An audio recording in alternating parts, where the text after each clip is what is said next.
Right. Okay, I think we're going to go ahead and get started. We got a good group of folks with us, and we are so glad that you've all been able to join us. And I'm going to turn it over to Dave Matz. Dave is our board chair. We've been very fortunate to have him. And Dave, I'm going to turn it to you. Thank you. All right. Well, thank you, Bob. I appreciate being here.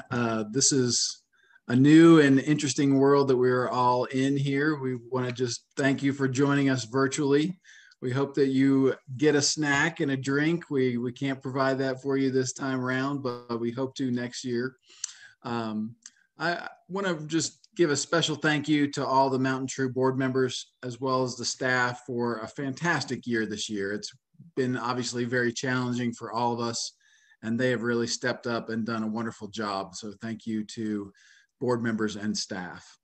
We have a great program lined up tonight, with who we ask for your patience and grace as we host this first ever virtual annual gathering. Bob is going to come back and give us a state of the organization presentation. Program staff will share about specific issues, and I think you'll find all of that super interesting. And of course, we will present our awards for the most engaged and impactful volunteers and our Esther Cunningham Award. For any of you who would like to talk with one another or our staff after this program ends, you can use the links provided in your email to join a discussion group. Those links will be shared again at the end of the program, and we hope you do drop in and say hello. I'd especially like to thank our sponsor for tonight's event, JAG Construction, Jody Gukas. They've been a longtime partner with us, and we really appreciate them. We'd also like to thank our annual sponsors, Earth Equity Advisors and Beach Mountain Resort, who have been key supporters for us this year.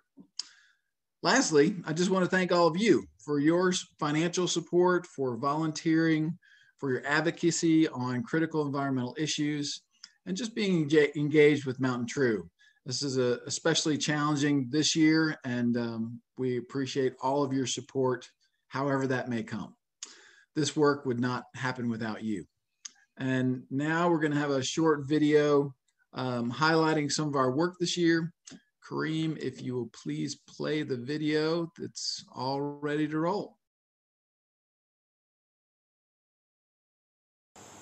Hello and welcome. We're glad that you've joined us for MountainTrue's 2020 annual gathering. Granted, we'd much rather be with you in person. However, we're going to make the most of it. And over the next 60 minutes, you're going to get to learn a lot about what MountainTrue has been doing this past year. For reasons that you know well, namely the COVID pandemic, as well as a renewed resolve around social and racial justice, MountainTrue has both kept the course as well as pivoted to address our new working environment. First, we've kept up the day-to-day. Unfortunately, rivers are still being polluted, forests are still being logged, communities continue to be challenged by poor development or no development. And so we've kept up our water sampling. We're tracking down sewer leaks. We're monitoring timber sales. We're advocating for better public transportation. And we're engaging with local officials throughout our 26 county region, as well as legislators in Raleigh. And we've also kept a sharp eye on complex, long-term issues. 2020 has been a watershed year for completing long-term, hard-fought battles that have taken years and years of advocacy. Significant victories in 2020 include the coal ash settlement with Duke Energy, analysis and submission of comments for the Nantahala-Pisgah Forest Partnership, resolution of the Laurel Creek inholding, a near final plan on the Corridor Cave project, which has taken decades, and continued progress on the design of the I-26 connector project. We've also received a significant allocation of funds from the North Carolina State Legislature to take our bacteria monitoring to a new level. This will allow us to better identify bacteria sources as well as institute real-time monitoring. We've also pivoted this year to address the new normal. When the COVID pandemic swept across the country and many offices were closing, MountainTrue also closed our offices and our staff began working from home.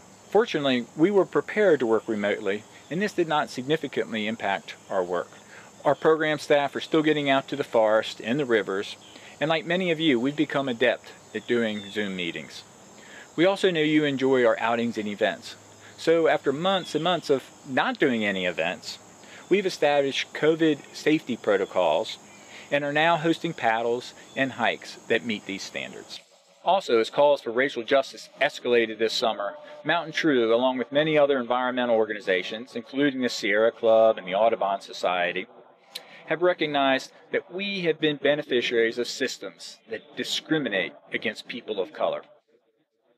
We know we cannot achieve our mission as long as these systems remain in place. So our board and staff have resolved to both learn about as well as work to dismantle these systems that disenfranchise many people from participating in the work that we love, to protect as well as to get out and enjoy our natural places. And you can learn much more about this on our website. Lastly, our finances remain solid. When the COVID pandemic hit in March, we instituted cost-cutting measures for non-essential expenses while working hard to maintain our fundraising. All of our staff remain in place, working full-time. Like most nonprofits, we receive the bulk of our income in the fourth quarter, so we don't know yet exactly where we'll end up. But we are going to keep a sharp eye on our income and our expenses, and we'll adjust our 2021 budget to address the financial realities. And now here are some of our amazing staff to talk about important issues that they've been working on. Hi, I'm Callie Moore, MountainTrue's Western Regional Director. This year, nearly 50 acres of land was added to Nantahala National Forest in the Western region. This land transaction marked the end of a decade-long battle by MountainTrue, the former Hiwassee River Watershed Coalition, and other partners to prevent reconstruction of this old logging road and development of new cabins high on the rim of the Valley River Mountains. The path of the old road is through geology that's prone to generating acid runoff and landslides when disturbed, and contains 13 crossings of pristine headwater streams in the Fires Creek watershed. Fires Creek is one of only 9 classified outstanding resource waters in western North Carolina, and we're so excited to see this tract of land safe from future development. Another big win this year is related to the Corridor K Road project in Cherokee and Graham counties. Thanks to advocacy by Ways South, of which MountainTrue is a part, the North Carolina Department of Transportation abandoned its original plan to build a new highway across the Snowbird Mountains between Andrews and Robbinsville, and decided to improve the existing road to connect Robbinsville with the 4-lane highway into Bryson City. These decisions mean that large blocks of national forest will remain unfragmented, there will be no impact to the Juts Creek community, and only minimal impacts to the Stokoa community to achieve the necessary improvements to safety and mobility for Graham County residents.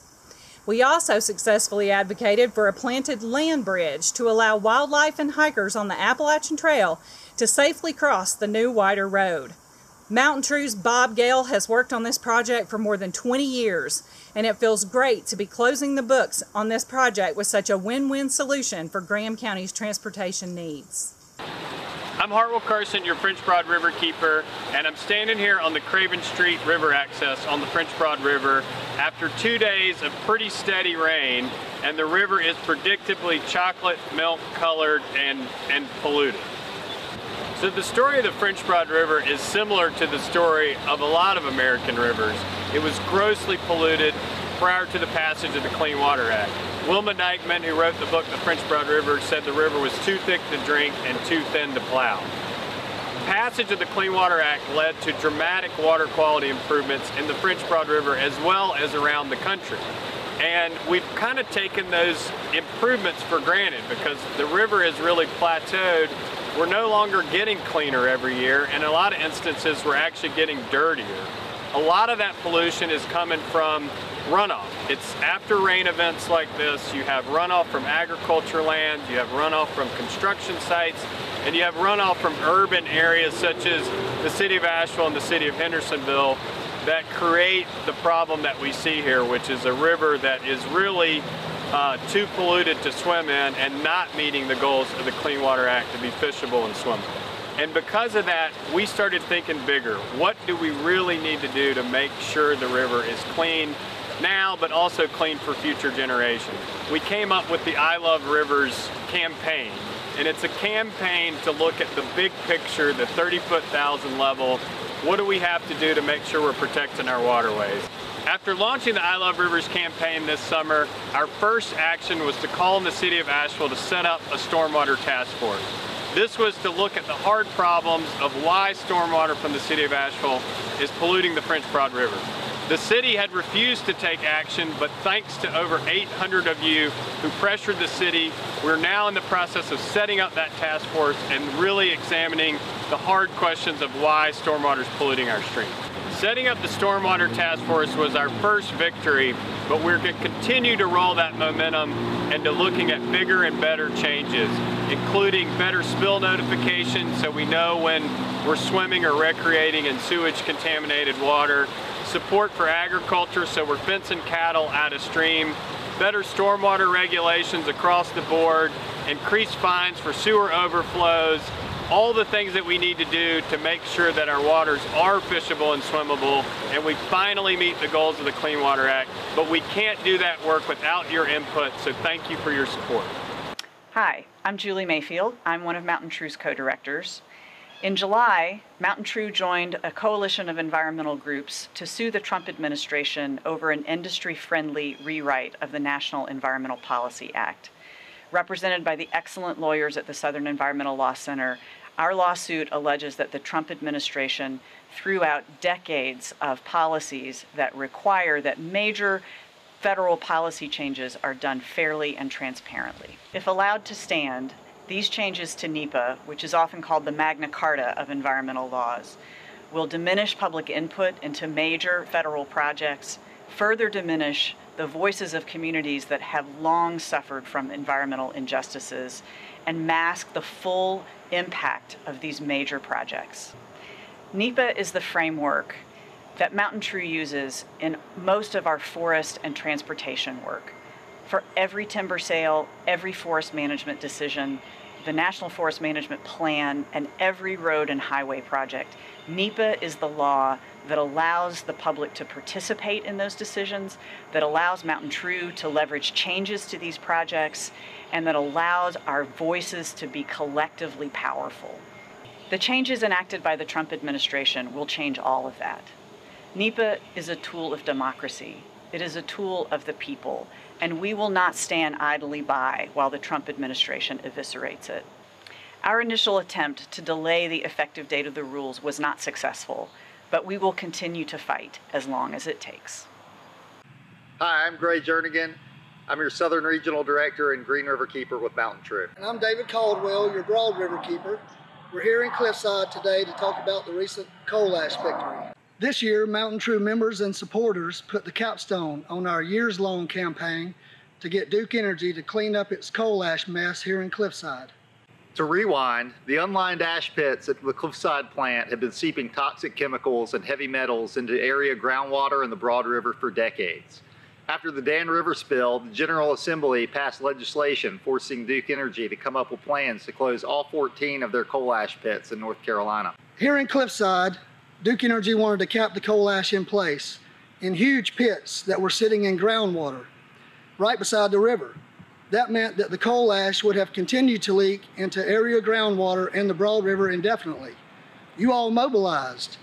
People who swim and fish in the Broad River stood in solidarity with folks who live on the river and neighbors of this power plant.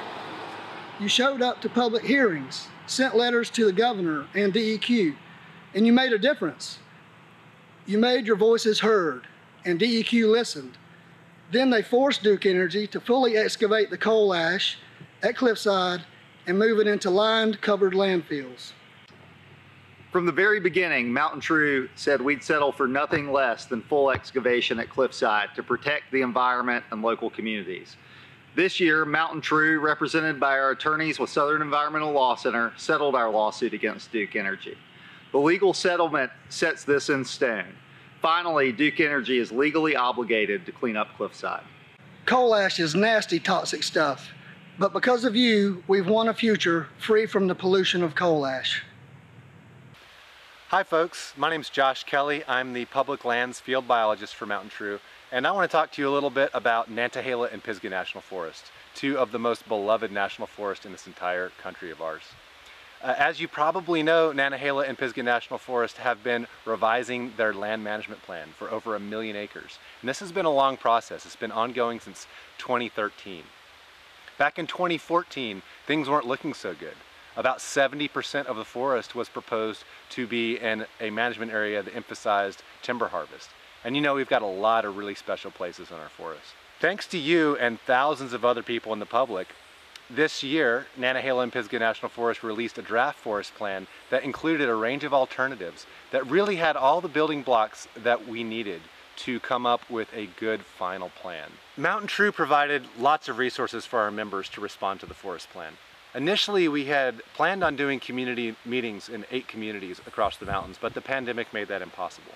So we adapted, and we ended up doing 4 webinars on a forest plan overview, a deep dive on management areas, a deep dive on water quality, and a recreation panel with recreation experts from around the region.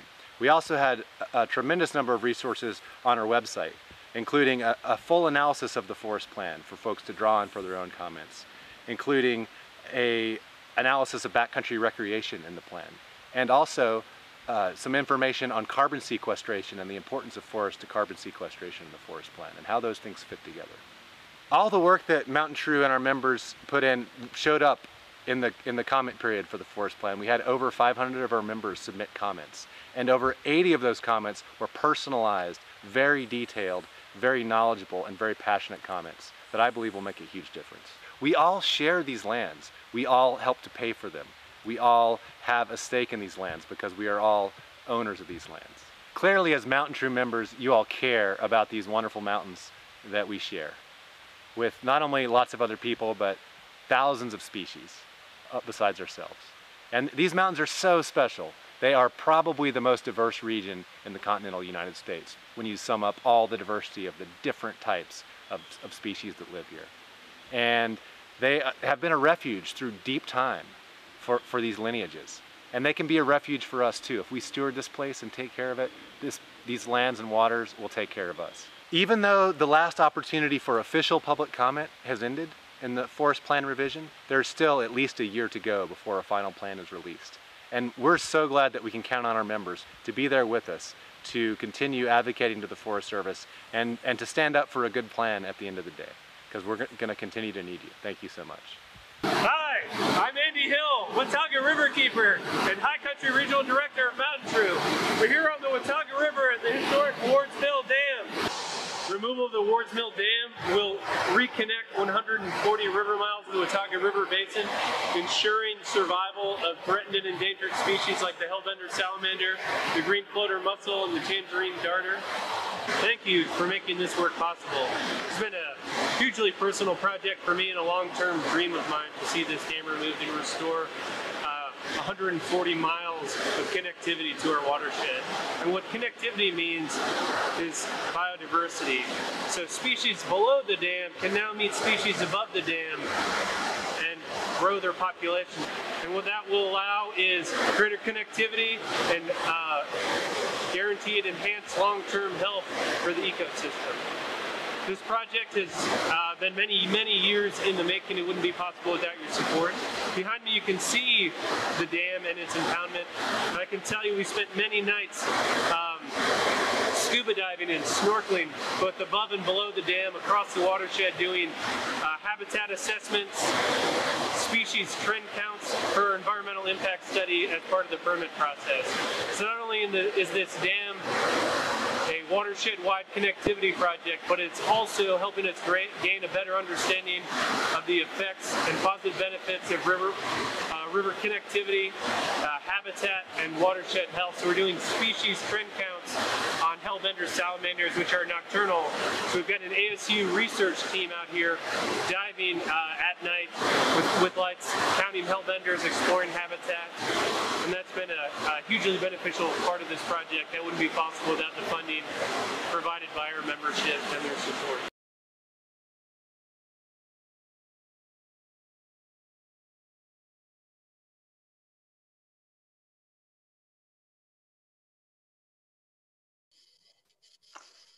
All right.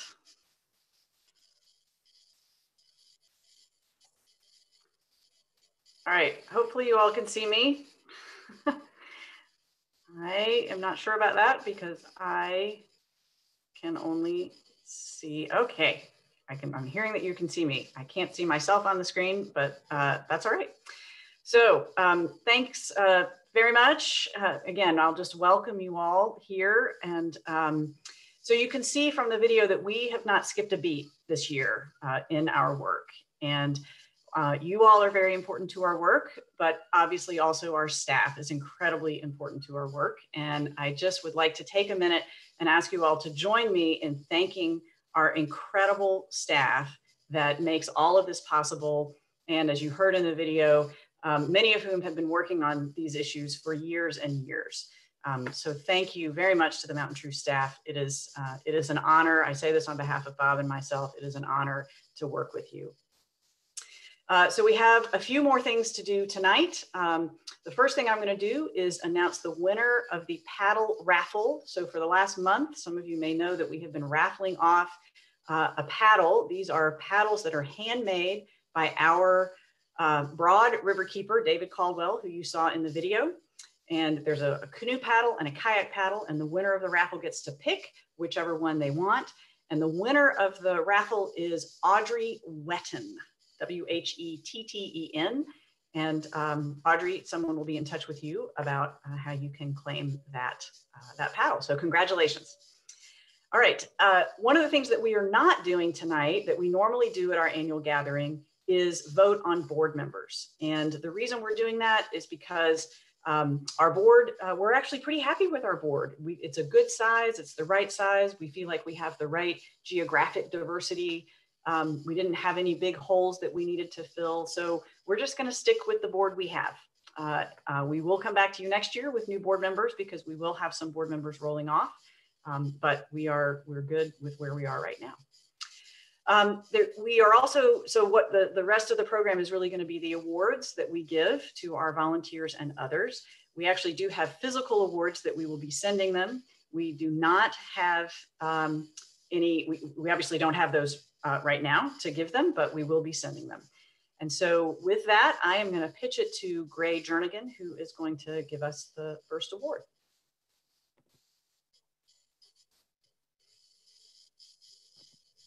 Hi, everybody. My name is Gray Jernigan, Green River Keeper.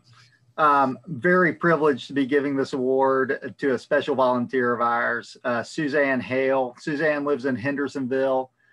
She's been involved in our programs for longer than I've been around. And she served on various local committees that help us with fundraising, with community engagement and outreach. She's chaired the Friends of the Ocklawaha Greenway and has been a powerful advocate to expand Greenway infrastructure in Henderson County. And she's also recently been involved with expanding our Creation Care Alliance program in Henderson County and throughout the southern region with her outreach to congregations. And so we really appreciate her work. It really has been years and long hours and dedicated service to the organization. And it's just a real privilege to offer this award to you, Suzanne. It's a long time coming. So congratulations. Thank you very much. I'd like to take a minute to just thank the MountainTrue staff. If I had set out on my own to try to expand greenways and get churches to set up creation care teams, I wouldn't have gotten very far.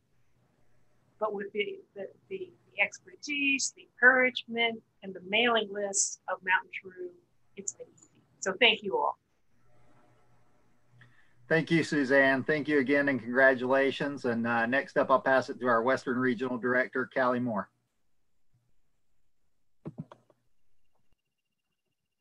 Thanks, Gray. So it's my honor tonight to present MountainTrue's Western Regional Volunteer of the Year Award to Joan Parks. Joan has been very active with MountainTrue over several years. I think she must sign every single action alert that we ever send her because she has a ton of engagement points. For those of you that don't know, we collect engagement points on you, and everything that you do, you get engagement points for. So Joan has been very engaged over several years and across all kinds of different program areas.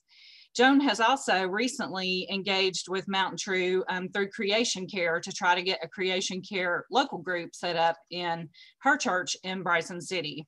And then even more recently, Joan has hooked us up with the Tuckasegee River Alliance, also in Bryson City, for a really exciting new partnership to eradicate non-native invasive plants on the Island Park, which is an incredible, fairly large island in the middle of the Tuckasegee River in Bryson City.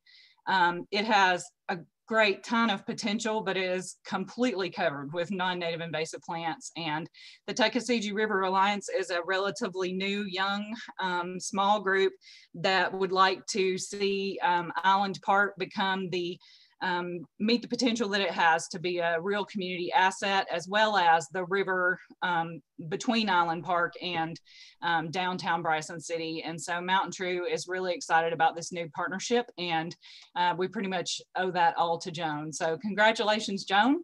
We appreciate all your work and your support of MountainTrue. Thank you so much. I really enjoy all the different programs that you all sponsor, and enjoy getting to know people. Thank you so much. And now I will turn it over to Andy. Hello, thank you, Callie, for the introduction. Congratulations, winners. It is my honor and privilege to recognize Craig Weaver as our Volunteer of the Year. Craig is just a wonderful guy, always a smile on his face. And Craig is one of the anchors of our swim guide, sampling, and water quality monitoring programs. He's always happy to cover other people's sites, pick up extra sites, and he sends the best pictures. We're thrilled to have Craig on our team. We really couldn't cover all the area in the high country without volunteers like Craig. And Craig covers the hard to get to, but also some of the prettiest sites. Thank you, Craig. Well deserved, and we very much appreciate your service to MountainTrue. Thank you very much, Andy. And I want you to know that it's been a pure delight to work with you and with your intern, Hannah.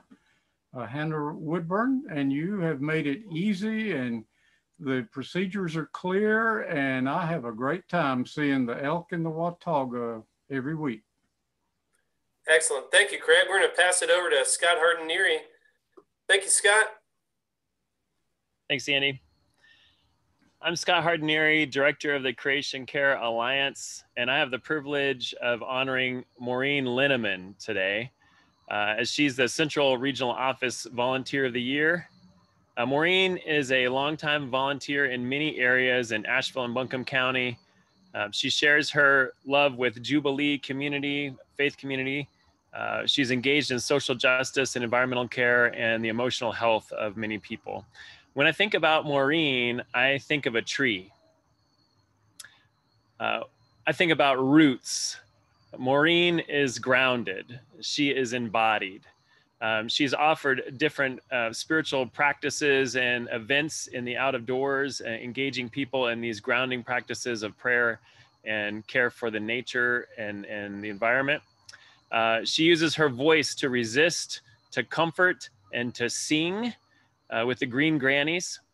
And she just reminds us to get out of our heads and into our hearts and into our bodies to live out this way of love. Maureen reminds me of a tree trunk. She's centered and flexible and powerful. She's served on the Creation Care Alliance steering team for many years. She's helped to lead retreats. She's been a part of the strategic planning and provided advocacy as we've engaged policymakers around creation care. She's courageous. She knows how to face injustice. She knows how to face the challenges of climate change, and she faces the suffering of the world with an open heart and a deep awareness of the spiritual joy that lurks all around us. She exudes a non-anxious presence, and she offers courageous kindness and wise wisdom.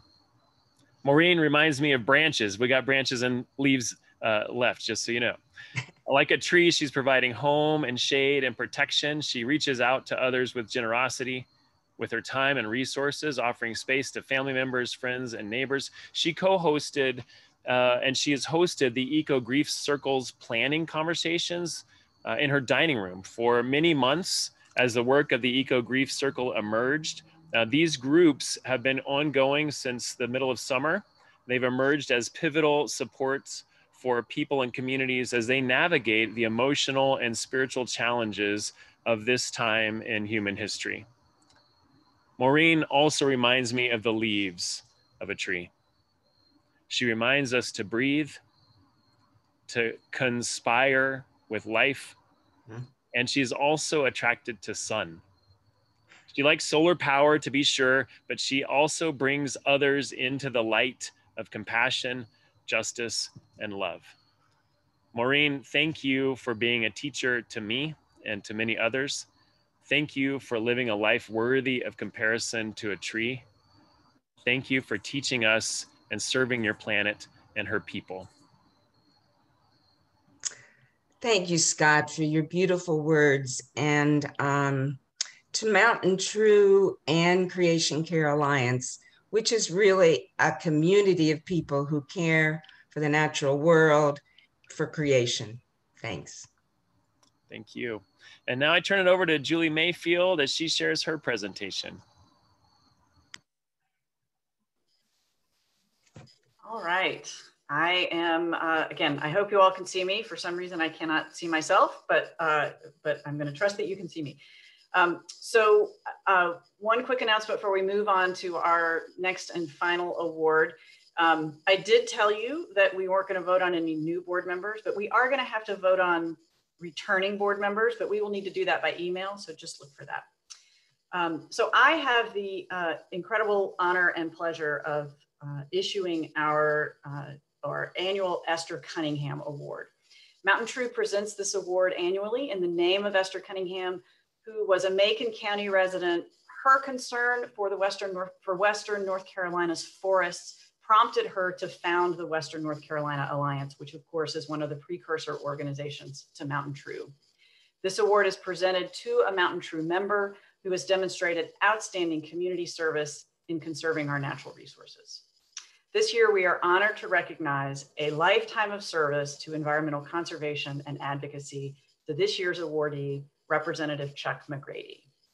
As many of you know, Representative McGrady has just retired after serving 5 terms in the North Carolina House of Representatives, representing Henderson County. He entered the General Assembly as a strong environmental advocate after serving as the national president of the Sierra Club, on the board of the John Muir Foundation, as chair of Conserving Carolina, on the board of Muddy Sneakers, as chair of North Carolina's Clean Water Management Trust Fund, and as executive director for the Environmental and Conservation Organization of Henderson County, which of course is one of the other precursor organizations to MountainTrue. Representative McGrady has also been active with Friends of DuPont Forest, the North Carolina Urban Forest Council, Friends of Acosta Trail, and many other groups. Representative McGrady credits summers at Camp Sequoia near Weaverville for his love of nature. He has long been active in connecting youth to the outdoors, particularly through the summer camp that he and his wife, Jean, directed and owned, Falling Creek Camp in Tuxedo, from 1989 to 2005. Prior to serving in the General Assembly, Representative McGrady served on the Henderson County Board of Commissioners from 2004 to 2010. In that role, he served on and chaired the French Broad River Metropolitan Planning Organization, which leads transportation planning for a 5-county region. He has long understood the significant impact of transportation infrastructure on the environment and communities, an interest and expertise that will soon be evident again due to his recent appointment to the North Carolina Board of Transportation. Representative McGrady's conservation experience and concern for clean air and water were his motivation to run for office, and they shaped his legislative agenda from the start. A major accomplishment is passage of the nationally groundbreaking 2014 coal ash bill that will now result in the excavation of every coal ash basin in the state of North Carolina. No other state has a coal ash cleanup framework comparable to North Carolina's. In fact, I'm not sure any other state has a coal ash cleanup framework at all. A strong advocate for land conservation, Representative McGrady was always the strongest Republican voice for funding the state's Clean Water Management Trust Fund, Farmland Preservation Trust Fund, and Parks and Recreation Trust Fund.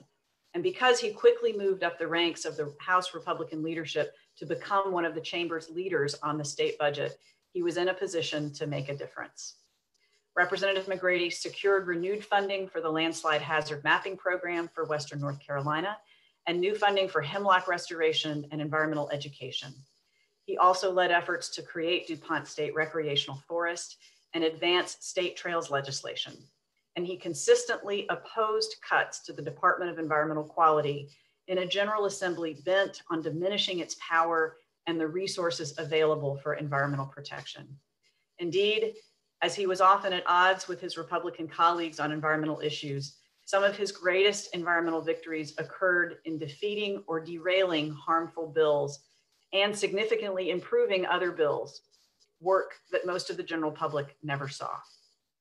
Representative McGrady turned his love of nature into a passion for volunteer environmental advocacy in Georgia in the years before moving to North Carolina. Now, with his retirement from office, MountainTrue looks forward to working with Representative McGrady as a volunteer environmental advocate once again. Representative McGrady, congratulations. Thank you so very much, Julie, with that introduction, and thanks for honoring me with the Esther Cunningham Award. I ran for the North Carolina House because of my environmental values and with the hope that I could help protect air and water and other natural resources. And as I end my service, I'm proud of my record, although there is more to be done.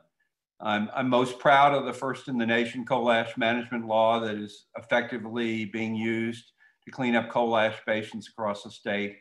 Representative Pricey Harrison and I teamed up on that in the House to garner bipartisan support, and DEQ under Secretary Regan has effectively used that law to force cleanup of coal ash basins, as has been noted.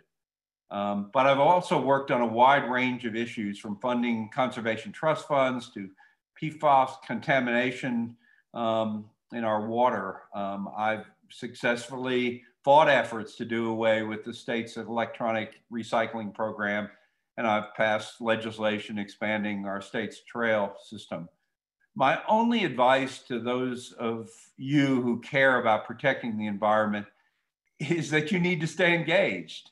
You need to spend time developing relationship with your legislators. Most legislators don't arrive in Raleigh with my background or Pricey's background in environmental protection, although I hear there may be one arriving from Buncombe County. Environmental advocates need to develop and nurture relationships with policymakers. Relationships are still critical, particularly in this COVID-19 period. Again, all I can do is thank you for recognizing my work.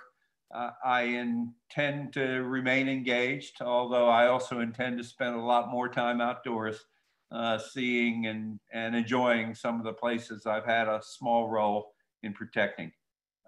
Thanks.